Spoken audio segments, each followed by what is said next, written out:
குபேரன் அப்படிங்கிறவனுக்கிட்ட 2 வகையான செல்வம் இருக்குது. சங்கநிதி, பதுமை. அவனை கூப்பிட்டீங்க வா, நீ இந்த செல்வத்தில் அவர்கிட்ட கொடுத்துரு அப்படின்னு நீ ஒரு வேளை சொன்னீன்னா நான் உங்கள்கிட்ட எப்பவுமே மறுக்க மாட்டேன். ஆனால் இப்போ சொல்லுவேன், சாமி அந்த செல்வம் எனக்கு வேண்டாம். எது? குபேரன்ட்டு இருக்கிற சங்கநிதி, பதுமினி எனக்கு அது அவன்கிட்டே இருக்கட்டும் சாமி. இல்லை நாவுக்கரசரே, நீ 49,000 பாட்டு பாடியிருக்கிற, உனக்கு நான் ஏதாவது கொடுக்கணுமையா? எனக்கு நான் உனக்கு கொடுக்காம எப்படி இருக்குது? ஏன் நான் கொடுத்தே பழக்கப்பட்டவன், உனக்கு ஏதாவது கொடுக்கணுமே அப்படின்னு சாமி கேட்குறாராம். அதுக்கு சொன்னார், நீ கொடுக்கணும்னு நினச்சின்னா ஒன்றே ஒன்று கொடு. எது? இந்த தொழுநோய் வந்து அப்படியே உடம்பெல்லாம் கை விரல்லாம் காணாமல் போய் கை தான் இருக்கும், விரல் இருக்காது. ஏன்? இந்த நோய் அரிச்சு போய் அப்படியே புழுக்கள் நெண்டி கொண்டு இருக்குமா. அப்படி அங்கமெல்லாம் குறைந்து அழுகு தொழுநோயராய் ஆவுரித்து தின்று உண்ணும் புலையர். அப்படி ஒருத்தர் இருக்கிறான்னு வச்சுக்கோங்களேன். அப்படி ஒருவர் இருப்பாரானால் அவரை பார்க்கும்போது அவர் உண்மையில அன்புடையவர் என்று எனக்கு தெரியுமானால் அவரை நான் சிவமாக கண்டு வணங்குற வாய்ப்பை மட்டும் கொடு பெருமானே போதும். செல்வம் எனக்கு வேண்டாம்.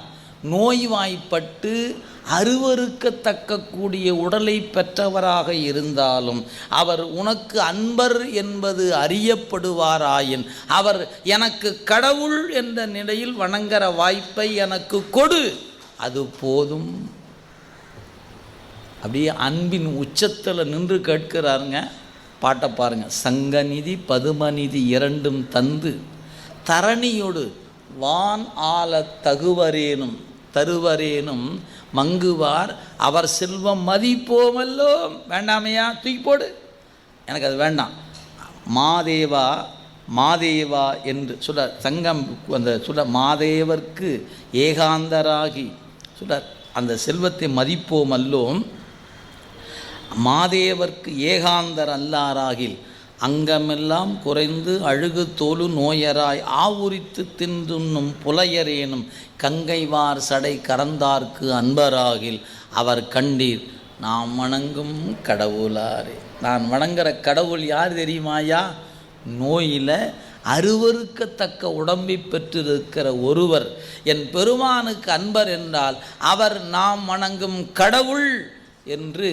இன்றைக்கி நீங்கள் அன்னை தெரேசான்னு சொல்லிக்கிட்டு அவங்க உலகத்துக்கே பெரும் தாய் என்று மாற்று மதத்தினர் கொண்டாடுகிறார்கள். ஒன்றும் குறையில்லை, தப்பும் இல்லை. ஆனால் அவர்கள் இன்று அதை செய்து கொண்டிருக்கிறார்கள் என்றால் 1400 ஆண்டுக்கு முன்பே தொழுநோய் உடையவரை பார்த்து அவர் எனக்கு கடவுள் என்று சொன்னவர் நம் திருநாவுக்கரசு பெருமான். இதெல்லாம் இன்றைக்கி நாம் சொல்லாததுனால இந்த நோய்க்கெல்லாம் நாங்கள் தான் பாதுகாக்கிற ஆட்கள் மாற்று மதத்தினர் நினைந்து கொண்டு மயங்கி கிடக்கிறாங்க. ஆனால் அது நம்மிடத்திலேயே இருந்தது, இடையில் மறைந்து போனது, காணாமல் போயிடுச்சு.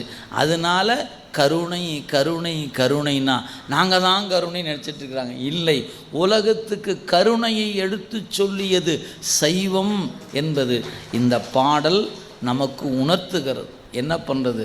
நாம் படிக்கலை, படித்தவங்க சொல்லாமல் விட்டுட்டாங்க. அதனால் இதெல்லாம் நமக்கு தெரியாமலே போயிடுச்சு.